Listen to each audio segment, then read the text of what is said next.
For decades, the darkest archives of World War II have remained sealed, hidden in basements of intelligence agencies, buried in restricted libraries, or erased from public memory under the guise of national security. Yet, in scattered fragments, redacted reports, and testimonies whispered in war crimes tribunals, these shadows resurface. They speak of human experiments so grotesque, so morally bankrupt, that even victorious governments fought to suppress them. This is not the familiar story of armies clashing across continents, but of secret chambers where doctors in white coats served the machinery of death, where human life was reduced to charts, measurements, and cold efficiency. Each of these files, long stamped top secret, carries the weight of atrocities that history books rarely print. But here they are uncovered. What you are about to hear is unsettling, forbidden knowledge. A record of experiments buried not because they lacked importance, but because their existence was too disturbing, too damning to acknowledge openly. These are the erased chapters of the Second World War, and today they demand to be heard. Listen carefully and decide. Should such truths remain hidden, or should the world finally confront them in full? Classified freezing trials in Dachau. In the winter of 1942, the air inside Dachau concentration camp was thick with frost and despair. Outside the camp walls, the Bavarian landscape was locked in bitter cold, but it was nothing compared to the chill that awaited prisoners inside the experimental barracks. Hidden from public view, under the direct supervision of Heinrich Himmler and the SS Medical Division, one of the most disturbing series of human experiments in recorded history unfolded. Officially, the project carried the coded designation Unterkühlungsversuche, hypothermia trials. The justification presented to Berlin was simple. Luftwaffe pilots, when shot down over the North Sea, often died not from injuries, but from exposure to icy waters. Himmler wanted an answer. How long could a man survive in freezing water? Could new methods of rewarming increase survival chances? Behind the sterile wording of memoranda lay a reality of unimaginable cruelty. Victims were selected from Dachau's vast population of prisoners, political dissidents, Poles, Roma, and Jews, chosen not for medical suitability, but for their expendability. Guards marched them into experimental chambers where large metal tanks stood filled with icy water. The subjects were stripped naked, their clothes confiscated. The only sounds were the clinking of chains, the scribble of notes, and the labored breathing of terrified men. They were lowered into the tanks, where water hovered just above freezing. Thermometers inserted deep into their bodies recorded every change. Nazi physicians, clipboards in hand, watched as shivering set in, followed by confusion, unconsciousness, and eventually cardiac arrest. Some subjects lasted only 45 minutes, others nearly 3 hours. None of them were told their ordeal was designed not to save them, but to dissect their suffering. The chief architect of these trials was Dr. Sigmund Rascher, a Luftwaffe physician whose ambition bordered on fanaticism. He reported directly to Himmler, bypassing medical hierarchies, and prided himself on his loyalty to the Reich. In his meticulous notes, Rascher described human bodies reduced to experimental material. The language was clinical, detached, almost inhuman. He documented body temperatures plummeting below 27 degrees Celsius, noting the exact moment shivering ceased, the time when the pupils dilated, the second the heart stopped. These entries, still preserved in fragments, read less like medical research and more like death logs. But Rascher's interests did not stop at observing death. He sought ways to reverse hypothermia, not to aid prisoners, but to protect German soldiers. Some victims were hauled from icy tanks and placed under scalding lamps, their flesh blistering as heat seared their frozen skin. Others were submerged into boiling water, screaming until their vocal cords ruptured. Still more were forced into sexual acts with camp prostitutes under the watch of doctors, in a grotesque attempt to measure whether animal warmth could revive a frozen body. Many died in the process. Those who survived were often mutilated, broken, and discarded into crematoria. The Dachau freezing trials continued for months. Rascher boasted in correspondence that hundreds of prisoners had been tested. He wrote to Himmler in March 1943, insisting that his data would guarantee German pilots a better chance of survival. Himmler, in turn, praised the experiments as vital to the war effort. Within the SS, these results were treated as state secrets, circulated only among select medical officers and Luftwaffe strategists. No one outside the Reich's hierarchy was meant to know.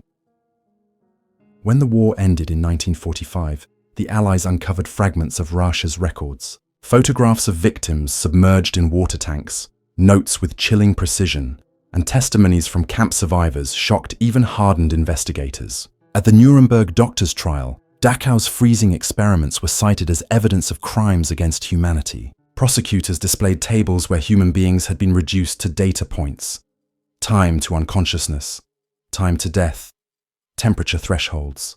The sheer callousness stunned the courtroom. Yet, in a cruel twist of history, not all of this knowledge was destroyed.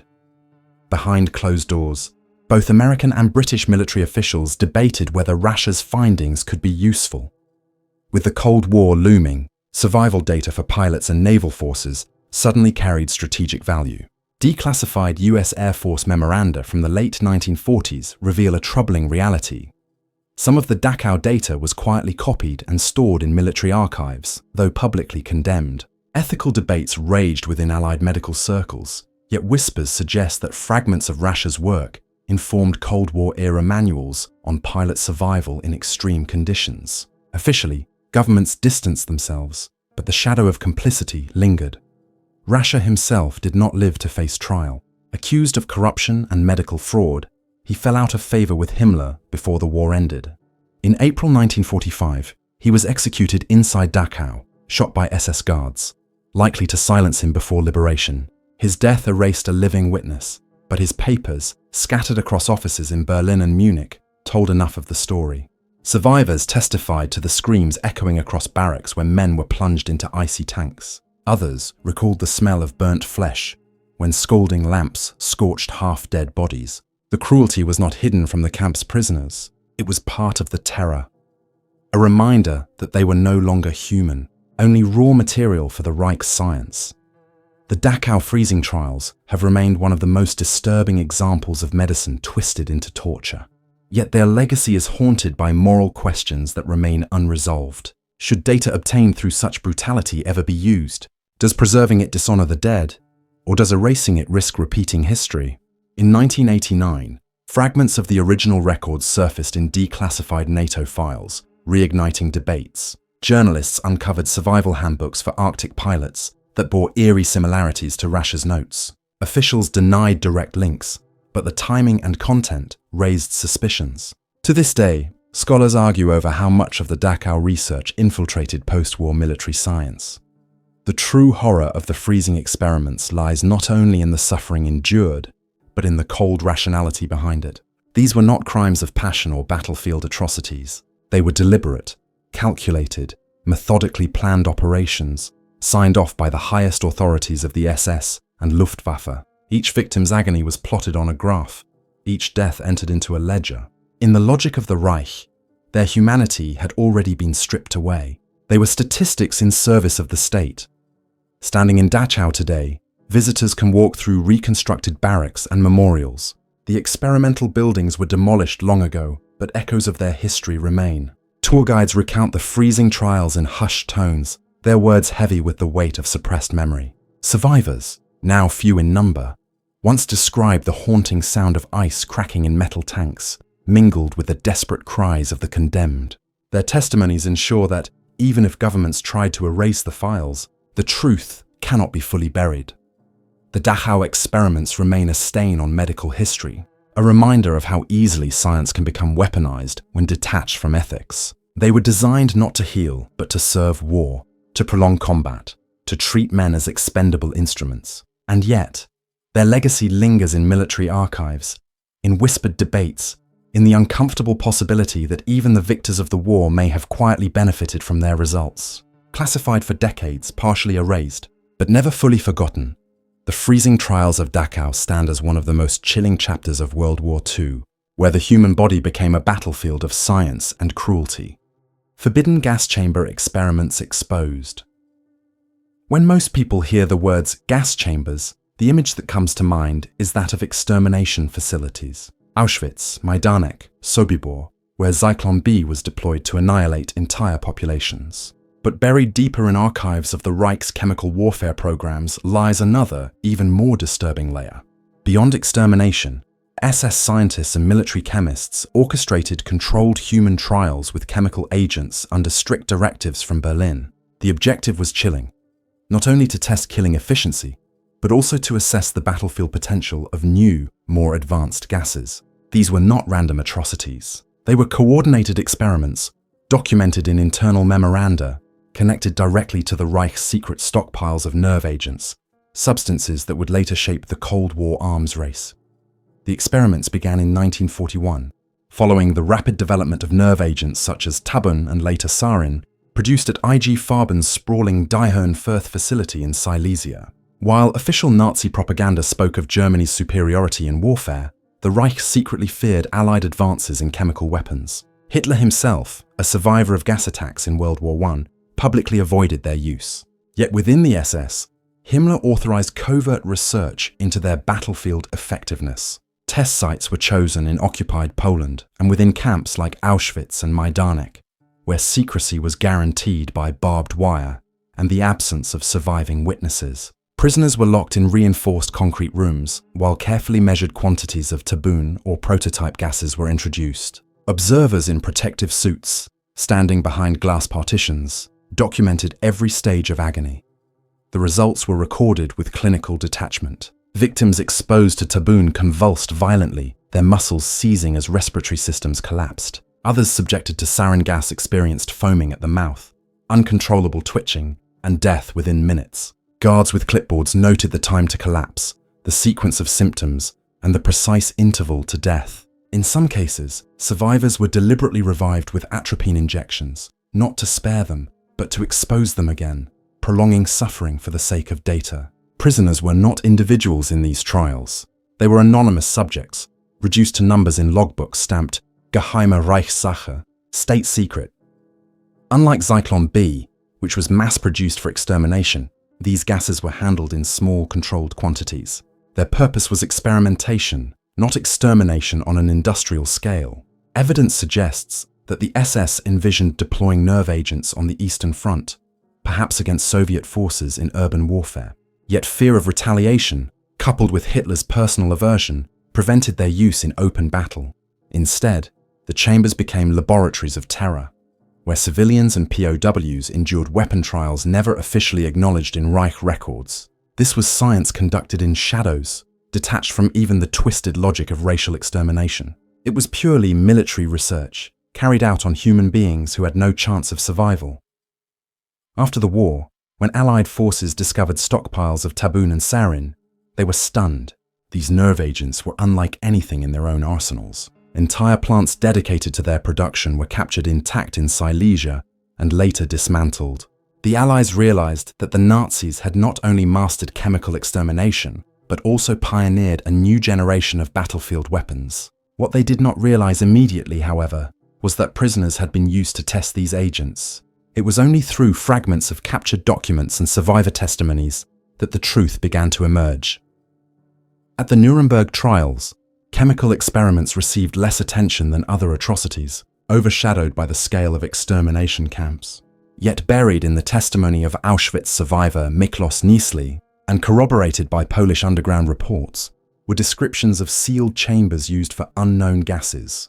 Soviet prosecutors introduced evidence suggesting that NKVD intelligence had recovered documents from Majdanek describing chemical trials, but much of this material vanished into Soviet archives. To this day, only partial records remain, often redacted or classified. The most disturbing revelation came not in courtrooms, but in the aftermath of occupation. As part of Operation Paperclip, the United States secretly recruited German scientists, including chemists, tied to IG Farben and nerve agent development. While public condemnations of Nazi crimes continued, military intelligence quietly absorbed their knowledge. In 1947, a classified US Army Chemical Corps report referenced experimental survivability data of nerve agents, acknowledging the material came from captured enemy files. The language was vague, but historians now believe it referred to Dachau and Auschwitz experiments. British archives tell a similar story. Reports from Porton Down, the UK's secret chemical weapons facility, note recovered German data on human exposure, though specifics were withheld. The Soviet Union was no less eager to seize the legacy of these atrocities. NKVD units occupied parts of Silesia, where chemical weapons had been produced and transported entire factories back to Russia. Scientists from Unit Phi, the Soviet Biological and Chemical Division, reportedly analyzed Nazi records on Tabun and sarin experiments. During the Cold War, rumors persisted that Soviet laboratories in Novosibirsk and Kirov repeated similar trials, this time on political prisoners. While Moscow denied such claims, defectors in the 1990s hinted at continuity between Nazi experiments and Soviet research, suggesting that knowledge from Auschwitz and Majdanek seeped into the USSR's chemical arsenal. Perhaps the most haunting element of these gas chamber experiments is their deliberate erasure. Unlike Unit 731 in Japan, where survivors eventually forced global acknowledgement, the Nazi chemical trials were buried beneath layers of silence. Western governments, eager to justify the recruitment of German scientists, downplayed or ignored evidence. Survivors who testified about unknown gases were often dismissed, their accounts treated as exaggerations. Meanwhile, technical data from IG Farben's laboratories quietly entered Allied hands, reshaping the future of warfare. Today, scattered fragments of this story lie in declassified CIA files and Polish archives. A memorandum dated 1952, marked top secret, describes enemy data on Tabun exposure, duration, lethality curves. Another, from British military archives, references human case histories of organophosphate exposure. The language is sterile, stripped of any acknowledgement that these cases were human beings tortured to death in sealed rooms. The documents speak in graphs and percentages, erasing the cries, the convulsions, the desperate gasps for air. The human dimension of these trials is easy to lose in the technical jargon. Survivors describe the chambers as silent tombs. Victims clawed at the walls, their fingernails leaving marks on concrete as their bodies seized. Guards in rubber suits and respirators observed coldly, detached from the horror unfolding inches away. Some experiments involved entire groups, 20 or 30 prisoners at a time, to study collective response. When doors opened, bodies lay twisted and rigid, eyes wide in terror. Those still breathing were dragged out only to be subjected again. It was not war. It was methodical slaughter under the pretense of research. The chemical chamber trials reveal a chilling truth. Extermination and experimentation were not separate endeavors in the Reich. They overlapped, feeding one another, turning human beings into instruments of both genocide and science. The Allies condemned these crimes publicly, but the quiet appropriation of their results remains one of history's most uncomfortable realities. The experiments were too disturbing to acknowledge, yet too valuable to ignore. Standing in Majdanek today, visitors can still see concrete chambers once used for Zyklon B exterminations. Their walls are scarred, their ceilings stained, but what most do not realize is that some of these very rooms may have doubled as experimental sites, places where the next generation of chemical weapons was tested on living captives. The ghosts that linger there are not only victims of genocide, but unwilling participants in weapons research that shaped the Cold War. Their suffering was silenced, their existence erased in official narratives. Yet fragments of their agony remain hidden in military archives. The truth lies somewhere between the files that survived and the testimonies that were suppressed. Forbidden gas chamber experiments stand as one of the most disturbing suppressed legacies of World War II. They show how governments, even in condemning atrocity, may quietly preserve its fruits. They remind us that beneath the rhetoric of justice, nations sometimes chose pragmatism over morality. And they force us to confront an unbearable question. How much of modern chemical warfare doctrine rests on data gathered in rooms where human beings were sacrificed, their deaths measured in cold precision, then erased from memory? Disturbing twin trials of Mengele. In the labyrinth of Auschwitz-Birkenau, amid the smoke of crematoria and the endless lines of doomed transports, stood a medical complex where children became the raw material for one of the most disturbing experiments of the war. Its overseer was Dr. Joseph Mengele, remembered by survivors as the Angel of Death. To some, he appeared with polished boots, a warm smile, and courteous manners. To his victims, he was the embodiment of horror. Mengele's obsession was heredity. He sought to unlock the secrets of genetic inheritance, convinced that twins offered a perfect laboratory to study the racial future of the Reich. In truth, his experiments turned children into test subjects in a regime of calculated cruelty that defies comprehension. Twins arriving at Auschwitz were singled out during selections on the ramp, while other children were herded into gas chambers. Twins, whether identical or fraternal, were spared for Mengele's ward. Survivors recall the surreal relief and confusion. Parents torn away, siblings clinging together, reassured by SS guards that they were being chosen for special care. Instead, they were delivered into a program that combined medical sadism with pseudoscientific ambition.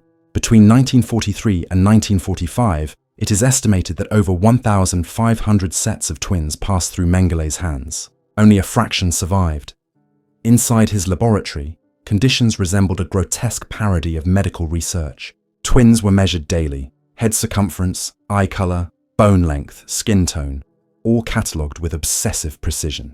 Needles pierced their veins for endless blood draws. Injections of unknown substances caused fevers, rashes, blindness, and death. Some children were deliberately infected with typhus or tuberculosis, while their siblings were kept as control subjects, awaiting comparison. Mengele's notes describe these trials not as human suffering, but as opportunities. His handwriting, still preserved in fragments smuggled from Auschwitz, is disturbingly neat, as if cruelty could be made orderly on paper. The most horrifying procedures involved surgical interventions. Survivors recalled crude operations without anesthesia, where one twin might be subjected to organ removal or mutilation, while the other was killed for comparative autopsies. Mengele also conducted attempts at creating artificial twins. Children were sewn together, veins connected in grotesque experiments that left them screaming in agony until death. Testimonies from surviving nurses confirm that some children died not from the experiments themselves, but from sheer neglect, starvation, untreated infections, and despair. Their small bodies were dissected afterward, reduced to samples in jars and sketches in notebooks. Mengele's obsession extended to eye color, driven by Nazi racial theories that idealized Aryan features. Prisoners recalled him injecting chemical dyes directly into children's eyes, hoping to alter pigmentation. Many were blinded in the process, their corneas scarred and destroyed. Other experiments attempted to induce sterilization in twins, with injections of caustic substances into reproductive organs. These procedures left survivors permanently damaged, their bodies carrying scars decades after liberation. Though Mengele presented himself as a scientist, his work bore no true scientific merit. He operated without methodology, without peer review, without consent. His results were inconsistent, his notes chaotic. Yet he cloaked his atrocities in the language of research, writing reports addressed to Berlin, some delivered to the Kaiser Wilhelm Institute for Anthropology, Human Heredity, and Eugenics. Institutions that should have rejected such data instead welcomed it, integrating fragments into the Reich's broader racial science. Mengele's work was not the eccentric cruelty of a single man. It was part of a systemic machinery where state ideology and pseudoscience intertwined. When Soviet forces liberated Auschwitz in January 1945, they uncovered evidence of Mengele's laboratory: preserved organs, blood samples, scattered notes. Survivors gave harrowing testimonies of the twins' ward. Yet, unlike other Nazi doctors, Mengele evaded capture. He fled first to Germany, then disappeared into South America, aided by clandestine networks sympathetic to ex-SS officers. For decades, he lived under false names in Argentina, Paraguay, and Brazil, shielded by silence and the complicity of those who found his knowledge useful. During this time, rumors circulated that fragments of his research resurfaced in Soviet biological warfare programs. The NKVD, quick to seize German records, reportedly smuggled material from Auschwitz before Western investigators arrived. Though unproven, defectors later claimed that some of Mengele's notes on disease resistance and rapid genetic mutations were incorporated into Soviet research during the early Cold War. In the West, whispers of Mengele's data also emerged. Declassified CIA files mention intercepted Nazi genetic records, though his name is often redacted. The uncomfortable possibility remains that Allied agencies, publicly condemning his crimes, privately examined his notes for military or medical advantage. Officially, such material was dismissed as unscientific, but the persistence of these references suggests otherwise. The ethical dilemma remains. If information, however tainted, could save lives, should it be destroyed or used? For many survivors, the answer is clear. Using it dishonors the children who died as his subjects. Survivor testimonies are perhaps the most powerful evidence of what occurred. Eva Moses Kor, who lived through Mengele's experiments with her twin sister Miriam, described daily humiliations, forced undressing, invasive examinations, unexplained injections. At one point, Eva fell gravely ill with high fever and swelling. Mengele reportedly told her she had 2 weeks to live. Against the odds, she survived, though permanently weakened. Others were not as fortunate. Many sets of twins were reduced from 2 to 1. The surviving sibling haunted by memories of watching their brother or sister die in agony. Their stories echo through documentaries and trial records, reminders that behind every statistic were children with names, faces, and futures stolen. Mengele's ability to evade justice deepens the wound. Unlike Rasha or other Nazi doctors tried at Nuremberg, he slipped through the cracks. Israeli Mossad agents hunted him in the 1960s, coming within reach in Argentina, but political complications prevented capture. He died in 1979, drowning in Brazil. His identity confirmed only years later by forensic analysis of his remains.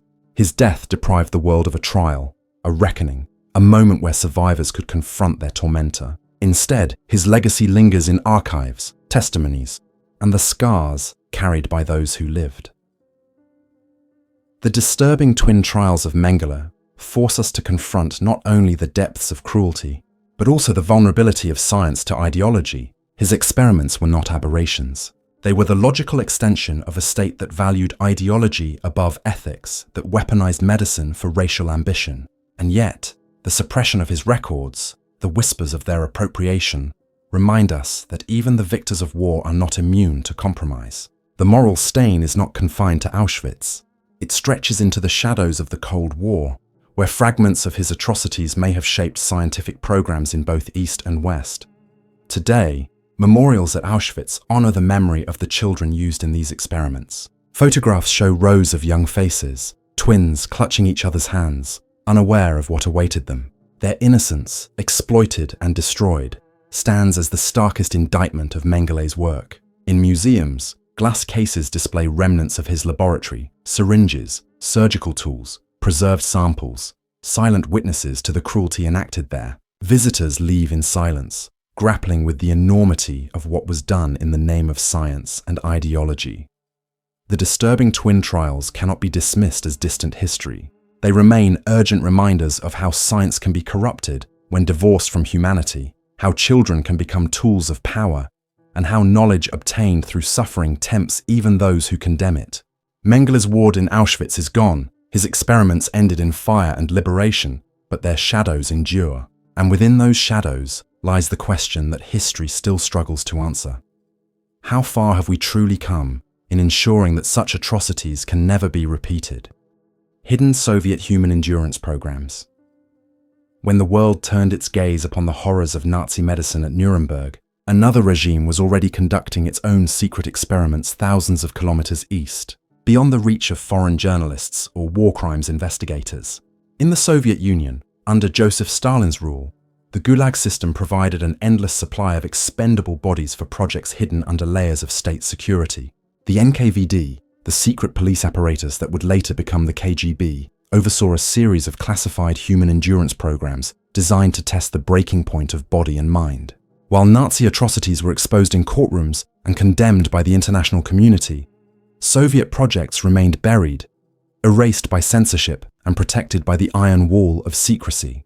Only decades later, through defector testimonies and declassified fragments, did glimpses emerge of a system no less brutal in its pursuit of knowledge.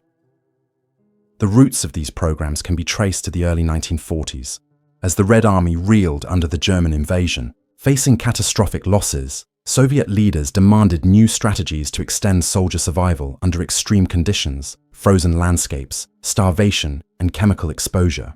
The directive came from the highest levels of government. Our soldiers must endure what the enemy cannot. From this command grew a network of experiments conducted in Siberia, Kazakhstan, and the Ural Mountains, shielded by remoteness and fear. Prisoners from gulags, criminals, political dissidents, captured soldiers were drafted as unwilling subjects. Their lives had already been declared forfeit by the state. Their suffering was now rebranded as sacrifice for the Soviet cause.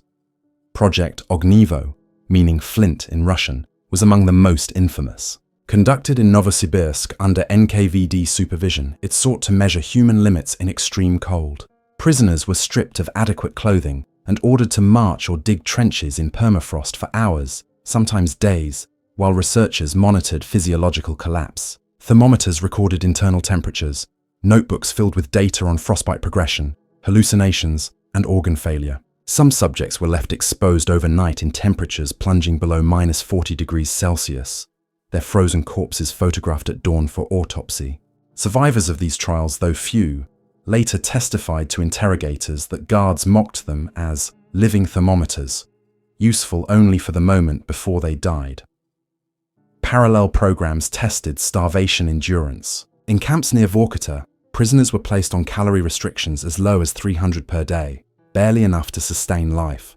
Researchers documented weight loss, mental degradation, and eventual organ collapse. Some were deliberately fed experimental nutrient pastes or crude substitutes designed for frontline soldiers. Many perished, their bodies dissected to assess internal damage. Documents recovered by historian Vasily Mitrokhin from KGB archives in the 1990s describe controlled nutritional trials in which subjects' survival times were compared against workloads such as quarry labor or forced marches. The language was bureaucratic, sterile, devoid of humanity, echoing the cold detachment of Nazi records seized decades earlier.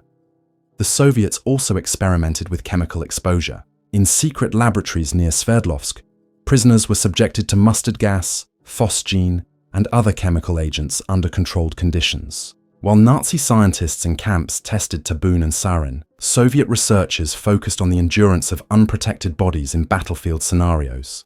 Test chambers were sealed with heavy doors, prisoners locked inside as gases were released.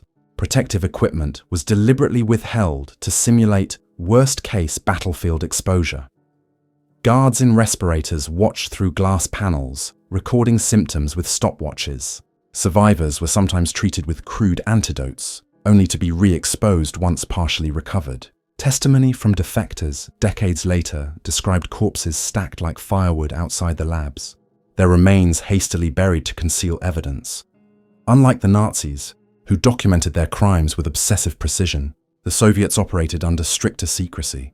Many records were destroyed, others hidden in classified archives still inaccessible today. What survives are fragments, reports smuggled by defectors, notes copied by dissident scientists, and testimonies from Gulag survivors. Together, they paint a picture of systematic human experimentation justified as military necessity. NKVD officers enforced silence with threats of execution.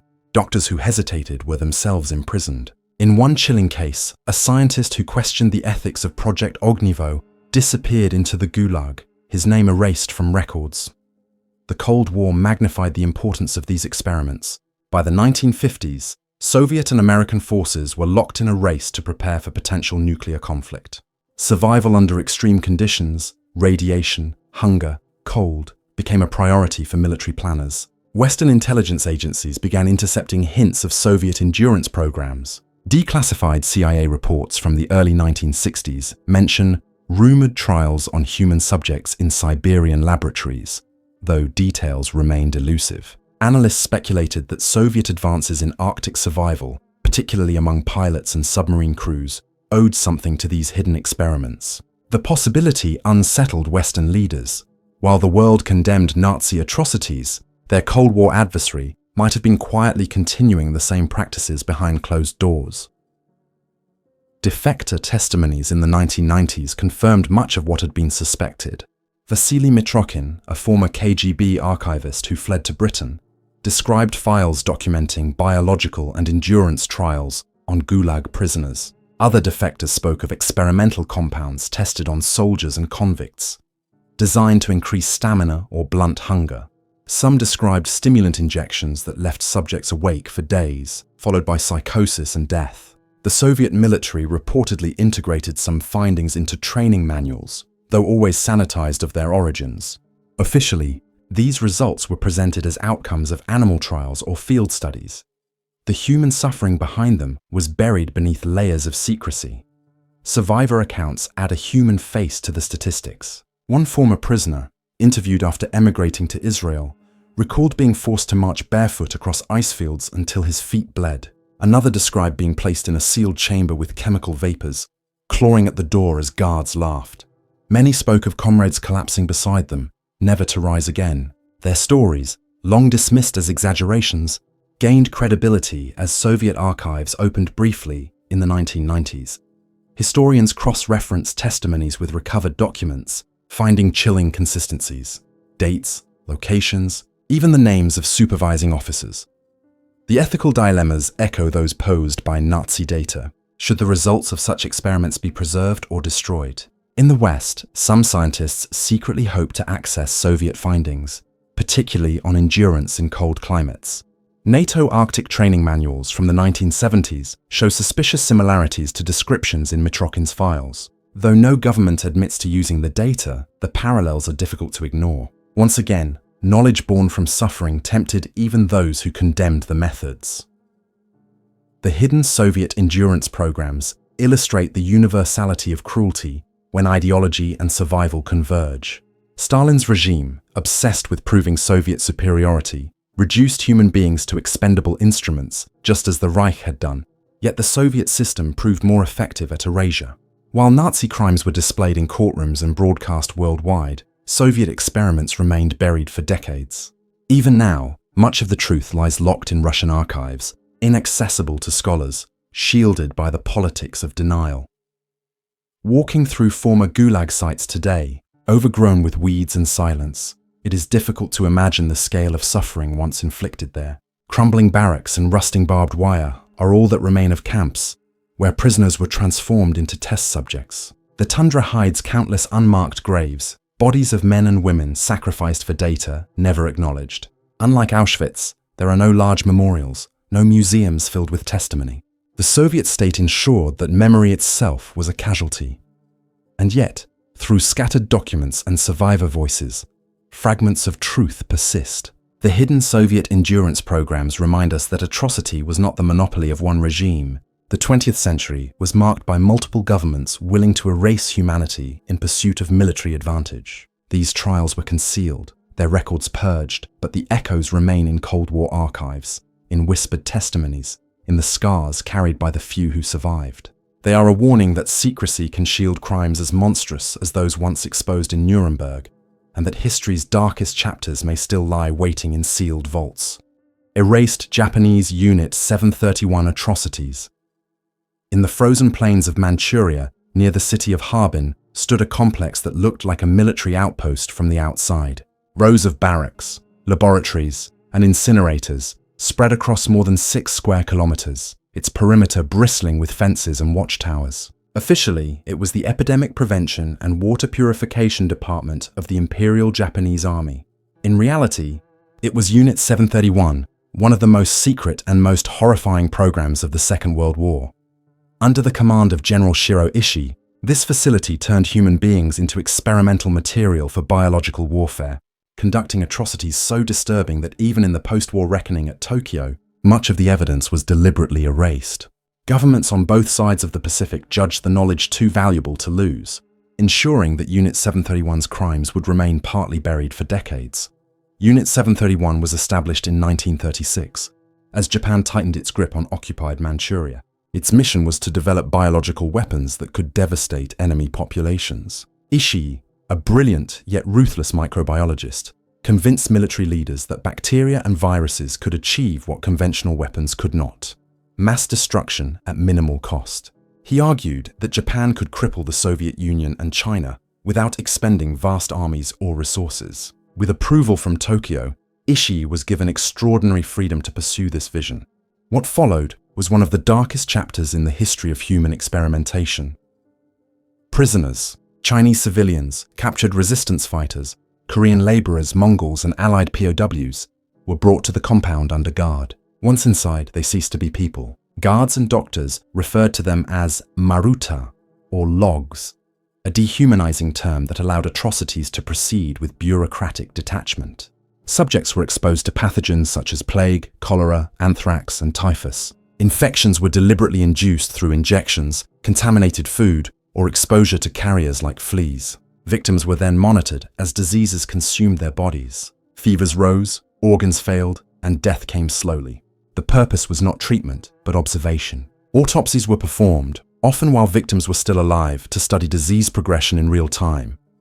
The scope of experimentation extended beyond pathogens. Prisoners were subjected to frostbite trials, their limbs exposed to sub-zero temperatures until frozen solid. Researchers struck the frozen flesh with sticks to measure the sound of ice breaking inside the body. Once frostbite was achieved, the limb might be thawed in hot water or burned, while doctors recorded the process. Others were vivisected without anesthesia to study organ function under stress. Women were raped to create pregnancies, after which both mother and fetus were subjected to invasive procedures. Children were not spared. Testimonies describe entire families used in experiments, their suffering treated as data points for the Japanese war machine. Unit 731's research was not confined to laboratories. Ishii insisted on field testing biological weapons. Bombs packed with plague-infected fleas were dropped on Chinese villages, leading to outbreaks that killed thousands. Rivers were contaminated with cholera and typhoid.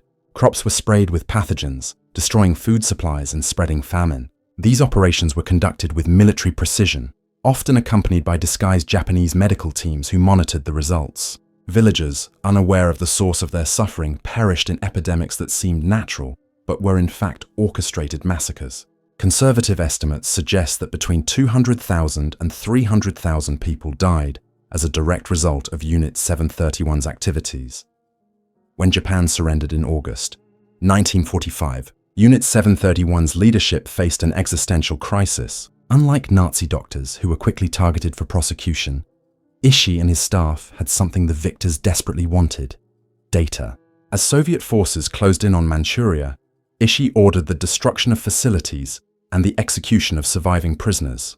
Laboratories were dynamited, incinerators roared day and night, and remaining captives were slaughtered. Yet vast troves of documents and samples were preserved, carefully hidden, because Ishii anticipated they would be bargaining chips. He was right. When US occupation forces took control in Japan, they entered into secret negotiations with Ishii and his associates.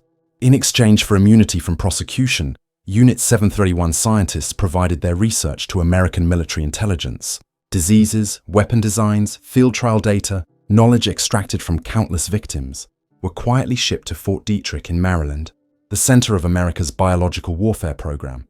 This arrangement remained one of the Cold War's most closely guarded secrets. At the Tokyo War Crimes Tribunal, Unit 731 was barely mentioned. Unlike Nuremberg, where Nazi medical crimes were laid bare, the American prosecution chose silence. Officially, Ishii and his staff were never charged. Instead, they resumed quiet lives in post-war Japan, some rising to prominent positions in medicine, academia, and government. Shiro Ishii himself lived until 1959, reportedly consulting for US agencies even in retirement. The victims of Unit 731 were erased from official memory, their suffering buried beneath geopolitical calculations. The Soviet Union, however, pursued its own agenda.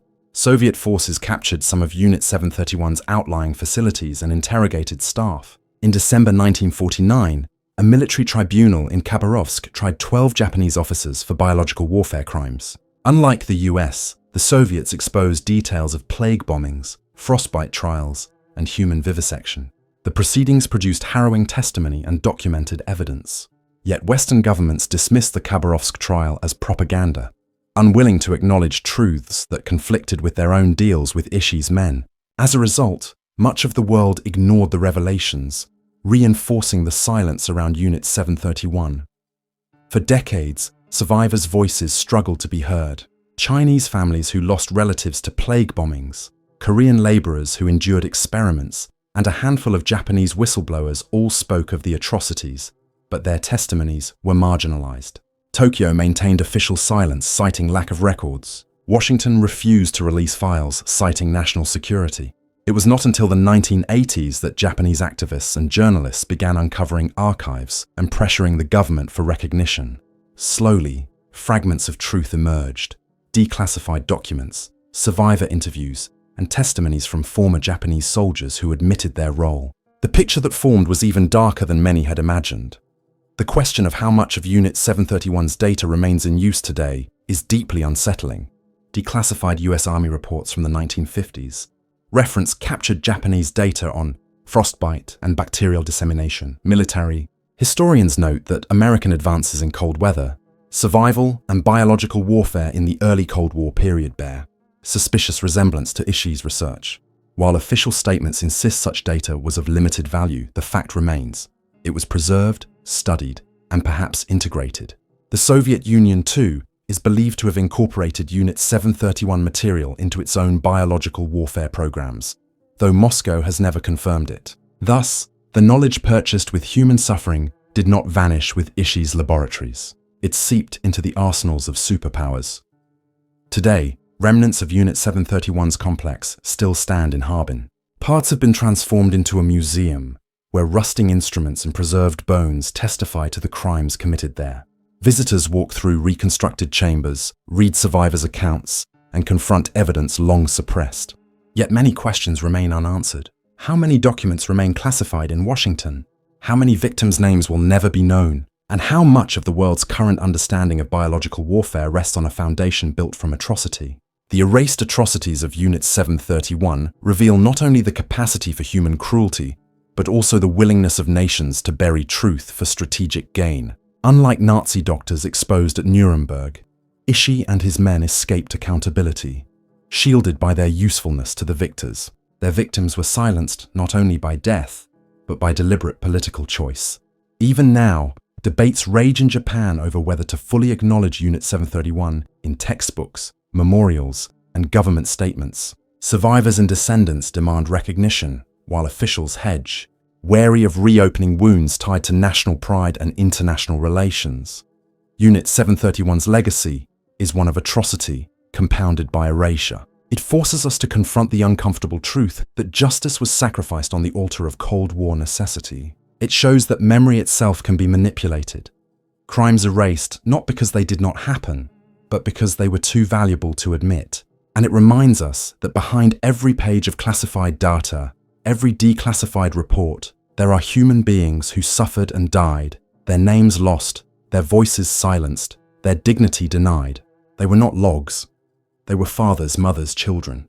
And their story, once hidden, continues to demand remembrance. The curtain falls on these buried files, but the shadows they cast remain. We have opened locked drawers of Dachau, where men froze in the name of survival. We have uncovered gas chambers misused for experiments, where suffocation was charted as data. We have confronted the grotesque twin trials of Mengele, where children became living specimens of cruelty. We have stepped into the gulags, where Soviet endurance programs consumed countless bodies in silence.